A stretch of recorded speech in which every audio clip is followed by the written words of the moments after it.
오늘은 시편 23편 같은 인생이라는 제목으로 함께 하나님 말씀을 나누겠습니다. 우리말 국어사전에서 가장 사랑하는 것, 가장 아끼는 것이라는 뜻의 단어가 하나 있습니다. 아마 한 번쯤은 들어보셨을 텐데요. 바로 최애라는 단어입니다. 최애. 요즘 이 말을 TV나 젊은 사람들이 자주 사용해서 은어나 유행어라고 생각하지만 사실 이 최애라는 말은 가장 사랑하는 것, 가장 아끼는 것을 뜻하는 순수 우리말입니다. 성경 말씀 중에서 많은 사람들이 가장 사랑하는 최애 말씀이 있다면 무엇일까요? 여러분은 어떤 말씀을 가장 사랑하는 최애 말씀으로 삼고 계십니까? 저는 많은 사람들에게 가장 사랑받는 말씀을 하나 꼽으라고 한다면 바로 오늘 우리가 읽었던 시편 23편이라고 말씀을 드리겠습니다. 이 시만큼 많은 사람들에게 사랑을 받고 성도들에게 큰 힘과 위로를 주는 시가 있을까 싶습니다.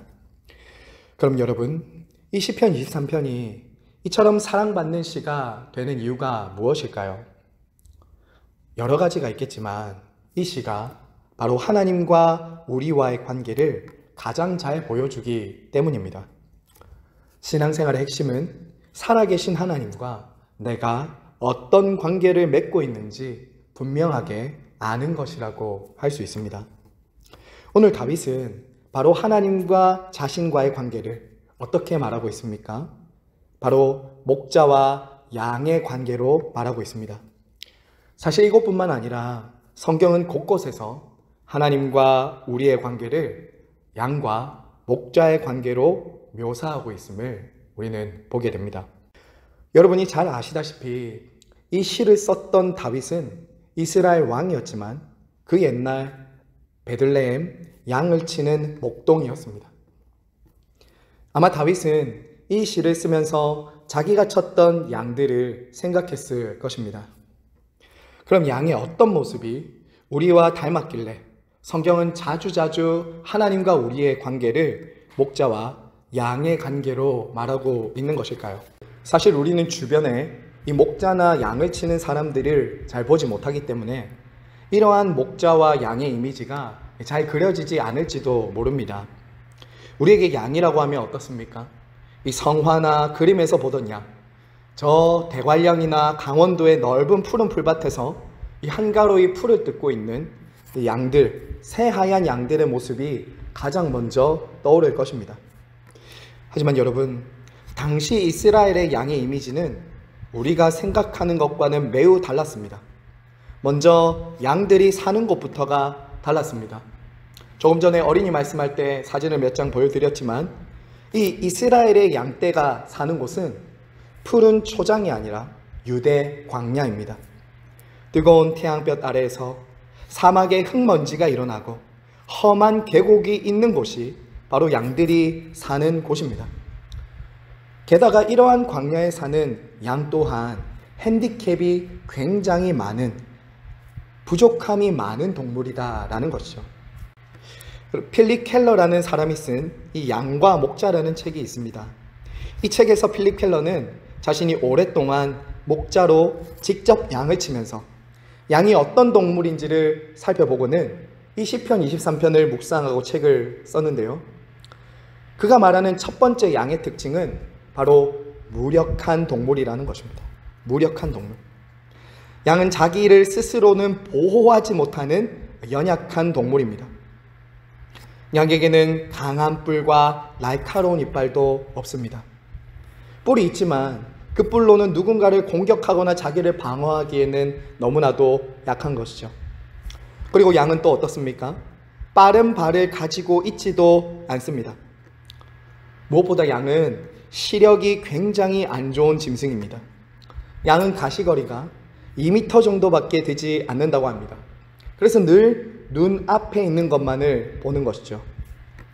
그래서 목자는 이런 양들을 몰고 갈 때 종을 치거나 소리를 지르면서 인도하는 것을 우리는 종종 TV를 통해서 보게 됩니다.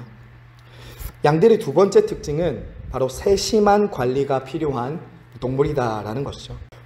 우리가 생각하는 양은 새하얀 털을 가진 깨끗한 양이지만 실제로 양은 가까이 다가가면 냄새도 많이 나고 굉장히 더러운 동물입니다. 또 털도 주기적으로 깎아주지 않으면 안 되고 뒤집어지면 혼자 일어날 수도 없는 손이 참 많이 가는 동물이 양이다라는 것이죠. 여러분, 그리고 양의 성질이 어떤지 아십니까?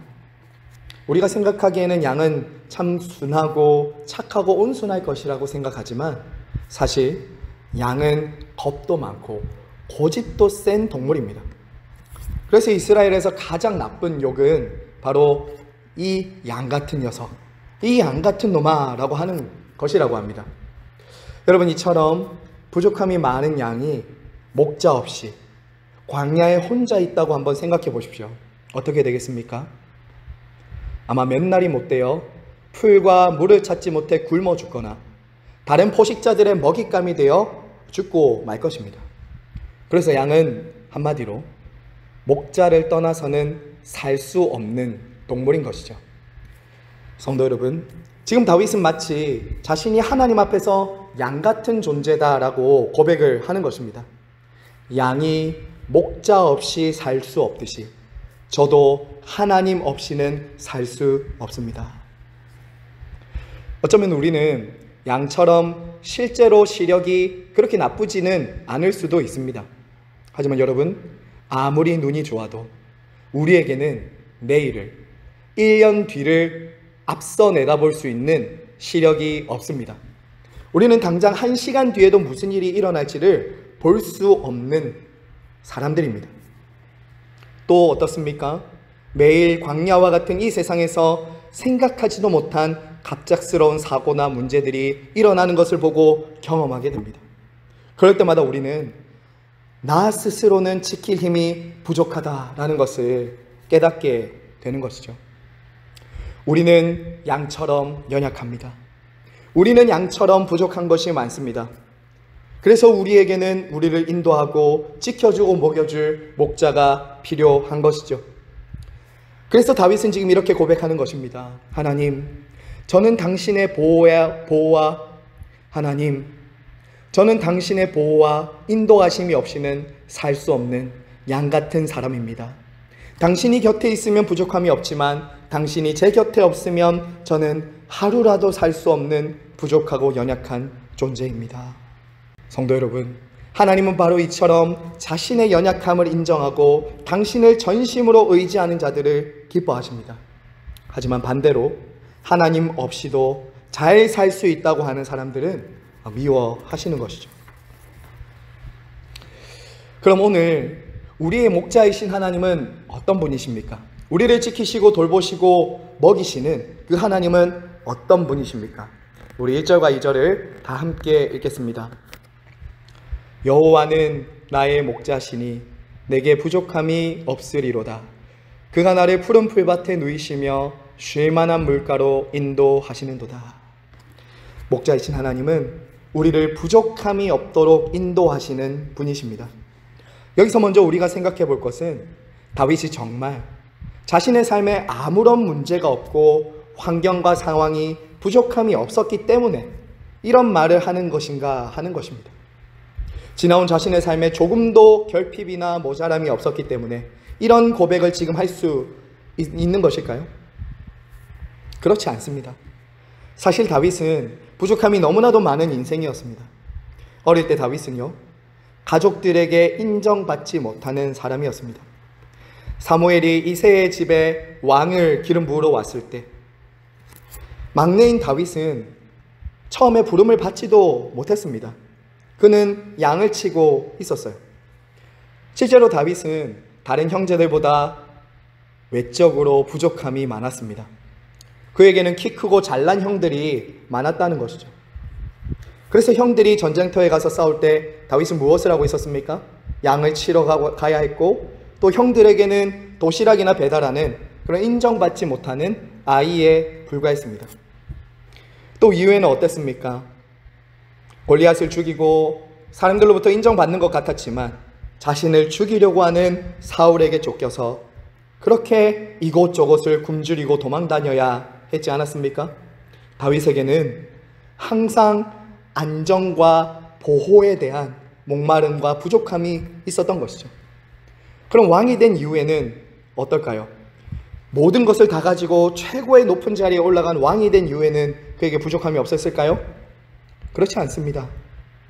그는 자신의 권력으로 충성스러운 부하 우리아의 아내 바세바를 빼앗아서 간음을 했습니다. 그리고 심지어 그 부하를 죽이기까지 했죠. 어떻습니까? 이처럼 다윗은 부족과 결핍, 한계가 정말 많은 사람이었습니다. 그런데 성도 여러분, 오늘 다윗은 무엇이라고 고백합니까? 그럼에도 불구하고 부족함이 없으리로다. 부족함이 없었다라고 확신에 찬 고백을 하고 있습니다. 여러분, 여기서 부족함이 없다라는 단어의 시제는 바로 미완료 형태로 되어 있습니다. 그래서 이것을 좀 더 시제에 맞게 번역하면 이렇게 말할 수 있어요. 나는 과거에도 그랬고 지금도 그렇고 앞으로도 부족함이 없을 것입니다. 어떻게 지금 다윗은 그처럼 자신의 인생에 부족함이 많았고 상황과 세월이 변해도 지속되는 만족이 있었다라고 고백할 수 있는 것일까요? 바로 상황과 세월이 변해도 하나님과의 관계는 변하지 않기 때문입니다. 상황과 세월과 사람은 변해도 하나님과의 관계는 변하지 않기 때문인 것이죠. 주 안에서 사랑하는 성도 여러분, 사실 저와 여러분 모든 인생들이 원하는 삶이 이런 삶 아닙니까? 부족함이 없는 삶, 온전한 만족이 있는 삶, 완전한 행복한 그런 삶을 우리 모두가 꿈꾸지 않습니까? 그런데 여러분, 문제가 무엇입니까? 문제는 우리 안과 밖에 부족함이 많다는 겁니다. 우리 안과 밖으로는 정말 너무나도 많은 결핍과 불완전함과 부족함이 있다는 것이죠. 여러분, 부족함이 없는 인생이 있을까요? 여러분은 정말 나는 부족함이 없습니다, 나는 온전한 만족 가운데 있습니다라고 자신 있게 말할 수 있습니까? 실제로 우리가 살아가는 이 세상에는요, 많은 사람들이 이것도 없고 저것도 없고 라고 하면서 그런 부족함을 가지고 걱정하고 불평하며 불안해하며 살아갑니다. 돈도 부족하고 건강도 부족하고 외모와 학벌도 부족하고 부족한 게 너무나도 많다고 아우성을 치며 살아갑니다. 특히 오늘날 우리가 살아가고 있는 이 자본주의 시대는 물질 만능주의가 팽배합니다. 그래서 소유가 적을수록 불안해하고 각박함을 느낍니다. 남이 가지고 있지만 내가 가지지 못하면 부족과 결핍을 느끼게 되는 것이죠. 그리고 원하는 것을 가지더라도 잠깐은 채워지지만 또 다시 부족을 느끼게 됩니다. 물론 간혹 우리 주변에 저 사람은 정말 부족함이 없을 거야 라고 생각되는 사람이 간혹 있습니다. 자, 그런데 그런 사람들의 마음, 그 사람들의 삶을 이렇게 들여다보면요, 그들 안에도 모두 다 부족과 결핍과 한계가 있다는 것을 우리가 보게 됩니다. 얼마 전에 한 유명 연예인이 이 100억짜리 펜트하우스에 살고 있는 모습을 보여주는 그 영상을 보았습니다. 자, 그런데 누구나도 부러워할 만한 그 멋진 집, 화려한 집에 살고 있는 그 연예인, 마지막 멘트가 제 마음에 남아 있습니다. 늘 공허하고 외롭습니다. 늘 공허하고 외롭습니다. 이런 말을 하는 것입니다. 좋은 집, 좋은 차, 좋은 것을 먹고 마시고 많은 사람들이 인정해주는 그런 사람이라 할지라도 그 사람들 안에도 해결되지 않는 부족함이 있는 것이죠. 원하는 대학에만 들어가면 끝날 줄 알았는데 또 다른 사람들과 비교하고 부족함을 느낍니다. 취업만 하면 부족함이 없을 줄로 알았는데 또다시 경쟁이 시작하고 부족함을 느낍니다. 이 사람만 만나면 부족함이 없어질 줄 알았고 이것만 가지면 채워질 줄 알았는데 또 결핍과 부족함이 시작되는 것이죠. 그래서 여러분, 사실 이러한 결핍과 부족은 단순히 우리 사회가 자본주의거나 물질 만능주의 때문이 아니라 인간이 가지는 근원적이고 본질적인 부족이다라고 할 수 있습니다. 그래서 유명한 팡세라는 작품을 썼던 이 프랑스의 수학자이자 철학자였던 파스칼은 이런 말을 했죠. 모든 사람의 마음에는 그 어떤 것도 채울 수 없고 오직 하나님만 채울 수 있는 공간이 있다. 모든 사람들 마음 안에는 그 어떤 것으로도 채울 수 없고 오직 하나님만으로 채울 수 있는 자리가 있다. 초대교부 어거스틴도 그처럼 인간이 가진 근원적이고 본질적인 부족과 결핍에 대해서 그의 고백록에서 이렇게 말합니다. 하나님 당신은 우리를 당신을 향하여 살도록 창조하셨으므로 우리 마음이 당신 안에서 안식할 때까지는 평안하지 않습니다. 여러분, 무슨 뜻입니까? 우리는 우리 스스로의 부족함을 채울 수 없다는 것입니다. 우리에게는 목자가 필요합니다. 아무리 가지고 먹어도 채워도 채워지지 않는 우리의 인생을 온전히 채워줄 목자, 나의 과거, 현재, 미래 모든 것을 다 알고 인도해줄 목자, 언제 어디서나 나를 지켜줄 수 있는 목자, 우리의 가장 깊은 근원적인 문제인 죄와 죽음의 문제로부터 구해주실 목자가 필요한 것입니다. 여러분, 그 목자가 누구입니까? 바로 여호와 하나님입니다. 그분은 우리를 창조하신 분이시기에 우리를 책임지실 수 있습니다. 우리에게 필요한 모든 안정과 인정과 보호와 사랑을 주실 수 있는 분이십니다. 그래서 인간은 하나님과의 관계 안에서만 온전한 만족과 행복을 얻을 수 있는 것이죠. 우리 예수님은 인생의 그 모든 부족과 연약함, 결핍의 문제를 해결하기 위해 이 땅에 오신 선한 목자입니다. 예수님은 자신을 가리켜서 이렇게 말씀하셨습니다. 요한복음 10장 10절에서 11절입니다. 도둑이 오는 것은 도둑질하고 죽이고 멸망시키려는 것뿐이요 내가 온 것은 양으로 생명을 얻게 하고 더 풍성히 얻게 하려는 것이라.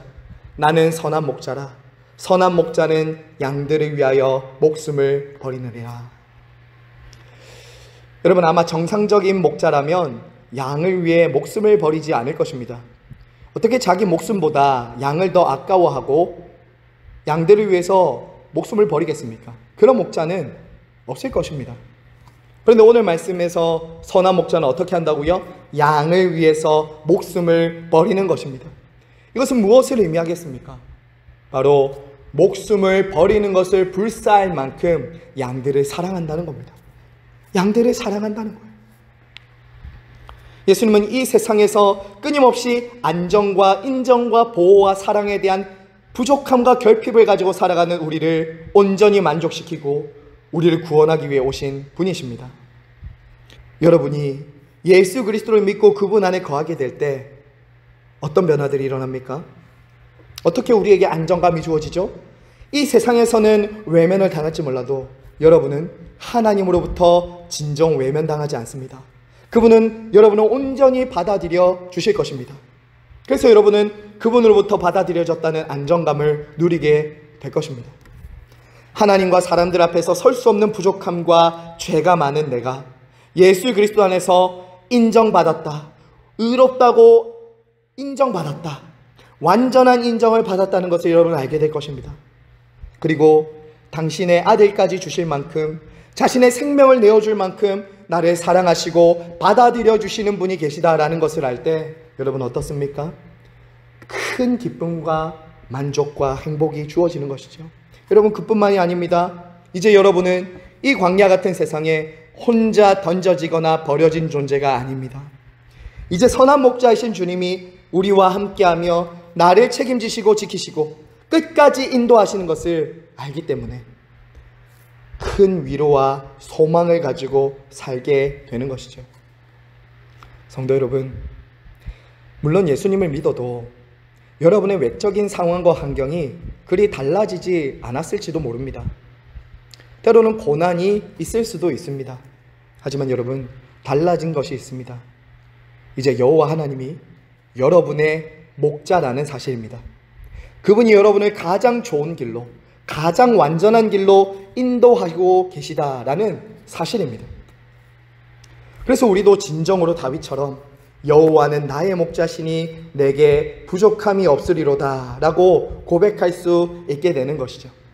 여호와 하나님이 여러분의 목자라는 사실로 인해 그 믿음으로 인해 부족함이 많은 이 세상에서도 하나님으로 인한 풍성한 만족을 누리시는 저와 여러분 모두가 되시길 간절히 바라고 소망합니다. 성도 여러분, 그럼 끝으로 이 선한 목자의 인도함을 받는 저와 여러분에게 중요한 것이 무엇일까요? 바로 선한 목자이신 예수 그리스도의 음성을 들어야 한다는 것입니다. 그분의 말씀과 음성을 듣고 신뢰하며 따라가야 한다는 것이죠. 오늘 이 시편 23편의 고백은 사실 아무나 할 수 있는 고백이 아닙니다. 오직 여호와 하나님을 나의 목자라고 고백할 수 있는 사람들만이 할 수 있는 고백입니다. 성도 여러분, 저와 여러분은 정말 그리스도의 양입니까? 교회를 다니고 있다고 해서 저절로 예수님의 양이 되는 것이 아닙니다. 우리가 주님의 양이라는 가장 분명한 증거는 바로 목자의 음성을 듣고 반응하는 것입니다. 그분이 앞서가실 때 따라가는 것이에요.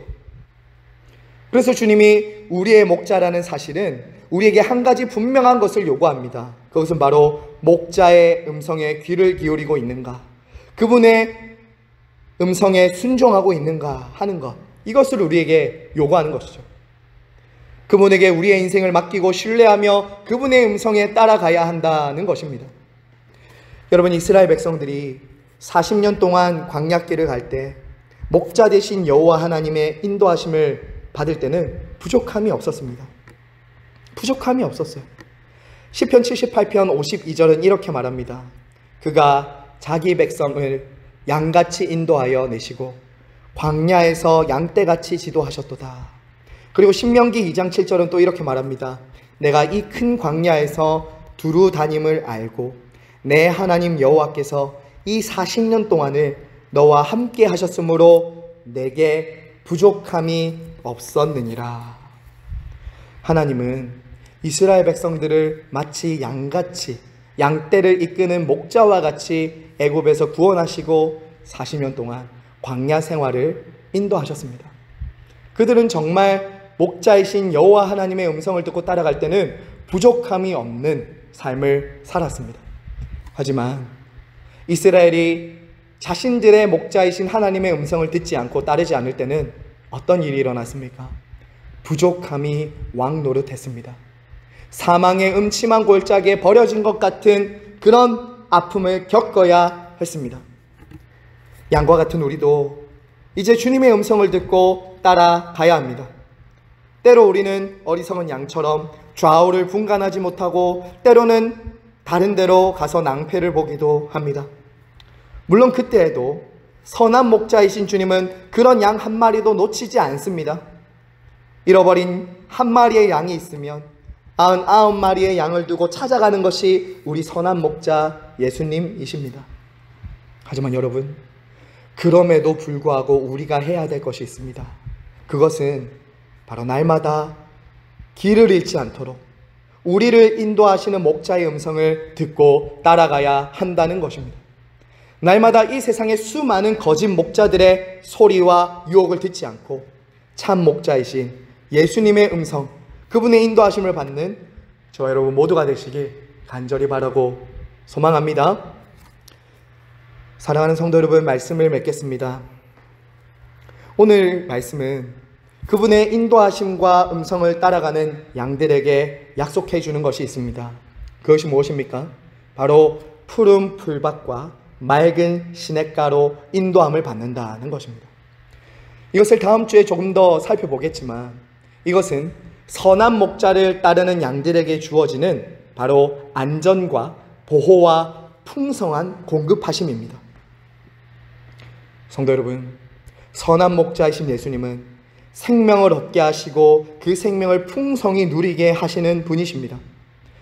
예수님은 우리가 그저 죽지 않을 정도로만 생명만 주시고 그것을 유지하도록 하시는 분이 아닙니다.